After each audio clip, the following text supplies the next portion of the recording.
Hi అండి అందరికీ. ఈరోజు ఇంకొక చిన్న మాట. ఈ కాలంలో నలుగురిలో నటించే వాళ్ళు చాలా బాగుంటున్నారండి. అసలు ఎంత బాగుంటున్నారంటే అంత బాగుంటున్నారనమాట. నీ ముందు నా మాటలు, నా ముందు నీ మాటలు చెప్పేవాడు. మధ్యలో ఎవరు పుల్కాలు అవుతున్నారు కానీ వీళ్ళు మళ్ళీ బాగానే ఉంటున్నారు. సో ఏంటంటే చెడుకున్నంత విలువ మంచికి లేదండి. చెడుకు ఉన్నంత విలువ మంచికి లేదు. అందుకే చెడ్డవాళ్ళు, అబద్ధాలు చెప్పేవాళ్ళందరూ బాగా దగ్గరగా ఉంటాయి. ఎంత తీయగా ఉంటాయంటే అంత తీయగా ఉంటాయి వాళ్ళ మాటలు. కానీ నిజం చెప్పేవాడి మాటలు మాత్రం నిష్ఠూరంగా ఉంటాయి.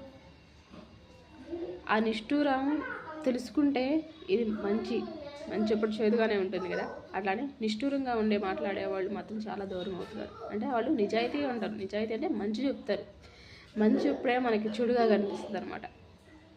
సో అందుకే మన పెద్దవాళ్ళు ఏమన్నారంటే యథార్థవాది లోక విరోధి అన్నారు. అంటే యథార్థంగా మాట్లాడాడు లోకానికి విరుద్ధంగా ఉంటాడంట.